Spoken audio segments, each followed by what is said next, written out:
और US situation है उस पर भी बात करनी है, लेकिन सबसे इम्पॉर्टेंट इस वक्त जो मुल्की सतह पर चीज़ है वो ये है कि बजट कब आ रहा है, 12 को भी आ रहा है या नहीं आ रहा, तो इस सूरत हाल पर बात करना ज़रूरी है। लेकिन उससे पहले गिलगित बल्तिस्तान में जो इलेक्शंस थे, पीपल्स पार्टी को वाज़ेह पोजीशन हासिल हुई है और अब ये सोच विचार जारी है कि किस पार्टी का वज़ीर आला होगा और किस पार्टी का गवर्नर होगा। जो बजट वाला मामला है उसकी भी बात कर लेते हैं। बजट की आमद है, हुकूमत वाज़ेह तारीख देने से ताहाल हमें गुरेज़ां दिखाई दे रही है। पहले 10 जून यानी आज बजट पेश होने का इम्कान था और हमने आपको बताया भी था। अब ये कहा जा रहा है कि 12 जून को बजट पेश किया जाएगा, जिसकी अभी कंफर्मेशन कोई नहीं है। तो वज़ीर आज़म शहबाज शरीफ की ज़ेर सदारत कौमी इक़्तिसादी काउंसिल का इजलास भी आज होने का इम्कान है। देखते हैं कि सूरत हाल क्या बनती है। इस पर बात करनी है जी, हमें ज्वाइन कर चुके हैं शौकत पराचा साहब, सीनियर तज्ज़ियाकार हैं। अस्सलाम वालेकुम पराचा साहब, गुड मॉर्निंग, कैसे हैं आप? जी वालेकुम अस्सलाम, thank you so much for taking me.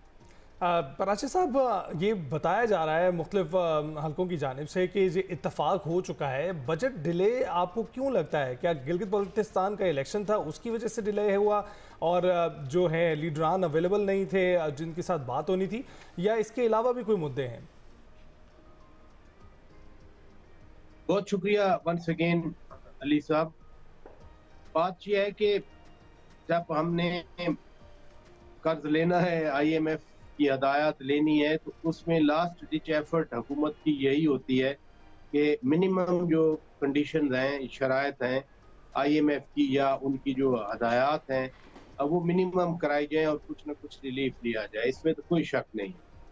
दूसरी इम्पोर्टेंट चीज सिर्फ ये है कि 10 को ही नहीं था, बल्कि पहले तो 5 को था कि 5 को बजट शुरू होगा, फिर वो 5 की बजाय 10 आया और अब 12 का तो खैर कहा जा रहा है, क्योंकि मरकज जो है वो NFC अवार्ड जो 7th था 2010 में हुआ, उसमें मरकज के पास 43% डिविजिबल पूल से पैसे आते हैं और 57% सूबों के पास जाते हैं।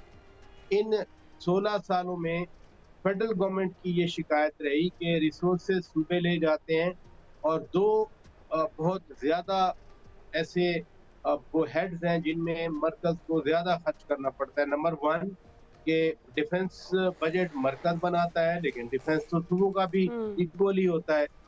दूसरा जो है वो डेट सर्विसिंग है, अगेन उधार जो है बैरून मुल्क को मरकज वापस करता है, कर्ज तो सूबों में डेवलपमेंट के लिए भी जाता है। तो पहले तो ये चलता रहा कि जी ये डिविजिबल पूल में जो शेयर है सूबों के वो कम किए जाएं और मरकज के बढ़ाए जाएं, लेकिन अब एक नोवल आइडिया आया है कि 1700 अरब रुपए अब सूबे देंगे मरकज को, ये मरकज के मामला चलाने के लिए। उसमें अब पंजाब में तो PMLN की हुकूमत है, वो तो इतना बड़ा मसला नहीं था, लेकिन सिंध के हवाले से इसी पर मैं आ रही थी पराचा साहब कि जिस तरह से आपने कहा कि PMLN की अपनी हुकूमत है और पंजाब जो है वफाक को अग्री हो गया है 570 अरब रुपए की जो बड़ी कंसेशन है, जो रियायत है मालियाती, वो देने पर, बाकी जो दीगर सूबे हैं क्या वो भी इस पर मुत्तफिक हो जाएंगे? बज़ाहिर तो यही कहा जा रहा है कि सूबे और वफाक जो है वो मुत्तफिक हैं और अब जो बजट की मंजूरी की राह में जो रुकावट थी वो खत्म हो गई। क्या ऐसा वाकई है? सूबा सिंध दूसरा बड़ा सूबा है और दूसरा बड़ा रेसिपिएंट ऑफ डिविजिबल पूल है।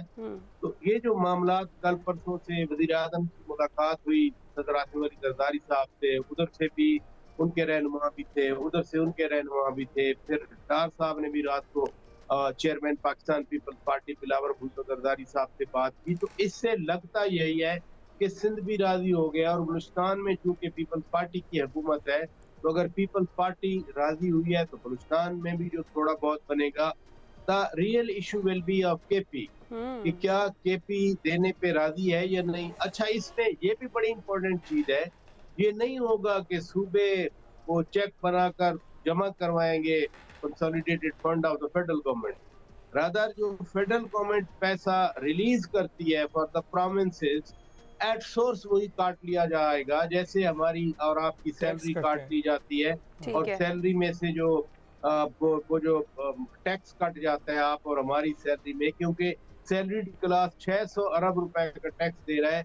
ये जितने दुकानदार, कारोबारी हजरात, इंपोर्टर एक्सपोर्टर, बड़े बड़े नाम है जिनको ट्रॉफीज मिलती हैं, वो तो 200 अरब रुपया टैक्स देते हैं।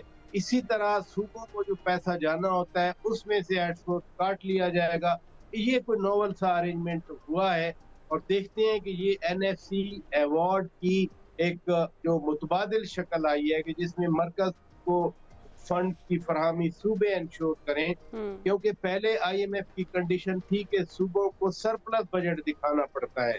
अब अगर सूबे 500, 600, 400, 300, 200 अरब रुपए मरकज को देंगे तो वो अपना सरप्लस बजट कैसे दिखा सकेंगे?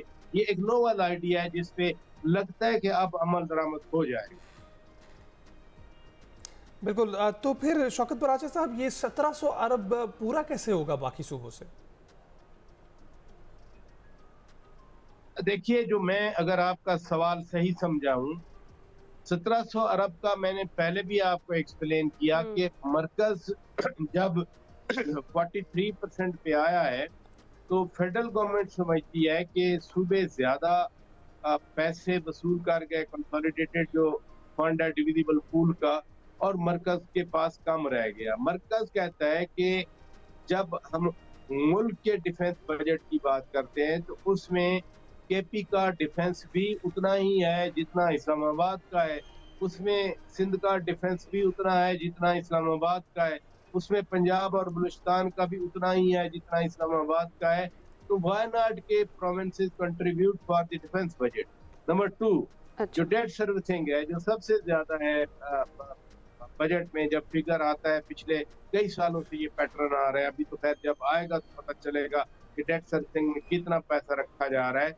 तो चूंकि मरकज कर्जा लेकर डेवलपमेंट स्कीम्स चलाता है सूबों में, मसलन ईपीआई है, जो इम्यूनाइजेशन प्रोग्राम है, वो ज़ाहिर है बाहर से मिलता है, बीआईएसपी के लिए मिलता है, लोन मिलता है बाहर से, वर्ल्ड बैंक का ताउन मिलता है, तो वो सूबों में ही तकसीम होता है। मरकज की आबादी तो 3 सीटों की है, कौमी असेंबली की 3 सीटें इस्लामाबाद की, बाकी तो 336 में से 333 सूबों में है ना।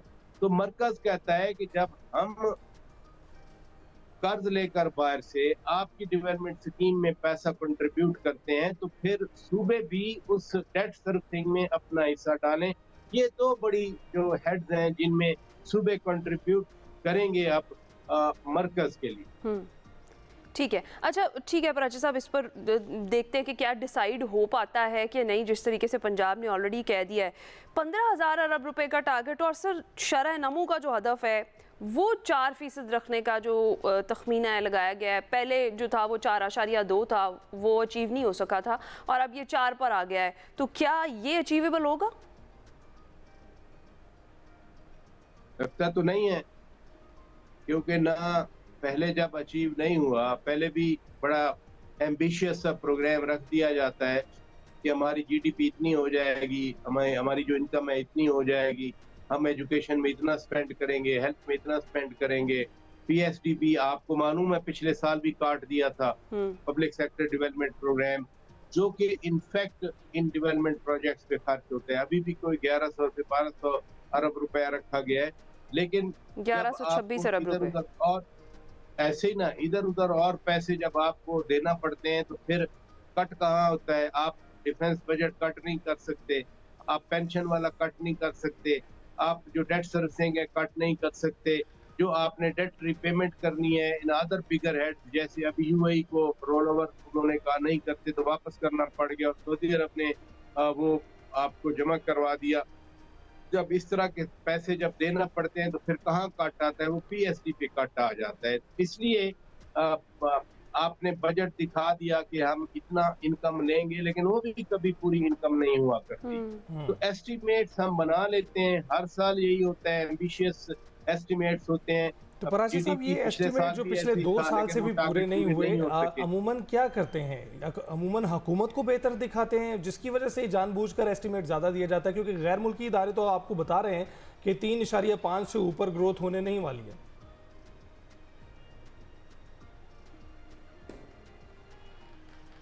बजट फिगर निकाले ना अगर आप, और अभी वो जो आएगा सर्वे जो आएगा बजट से पहले आता है, उस सर्वे में कुछ फैक्ट्स होते हैं।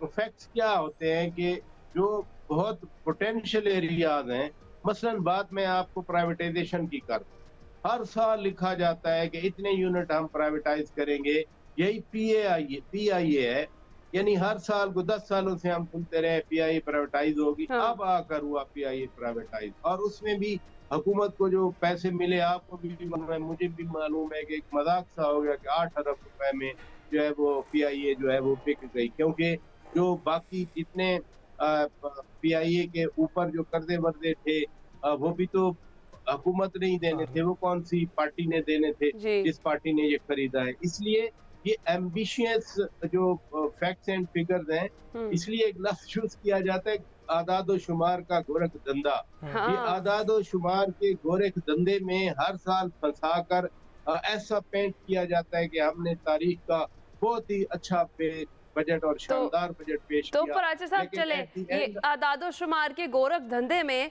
फिर आम आदमी के लिए कोई रिलीफ की कोई तवक्को वो ना ही करे, क्योंकि ये सब तो कागजी कार्रवाई है और ये सब कुछ ऐसे ही चलना है, ये फिगर्स ऊपर नीचे करते रहेंगे और वो आपने कहा कि वो उसी तरीके से पेश भी होते रहेंगे।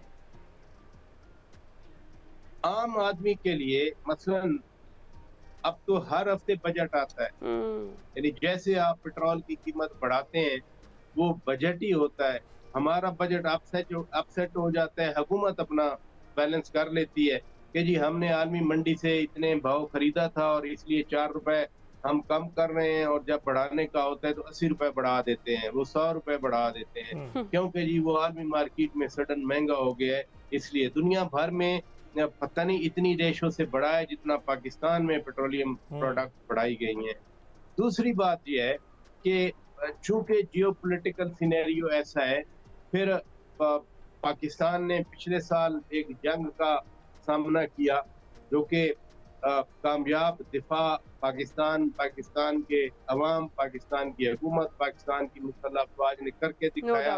तो इन खतरात के पेश नज़र ये भी एक लॉजिकल बनता है कि वो जो कुछ भी चाहिए मुल्क की दिफा के लिए वो मुहैया किया जाए, लेकिन वो जाएगा कहाँ से? मसलन मैंने अभी पीएसटीपी की बात की थी कि पीएसटीपी से होता क्या है, नाम तो है ना कि सड़क बनानी है, लेकिन उस सड़क पे एलाइड इंडस्ट्री जो है वो प्रॉप अप होती है।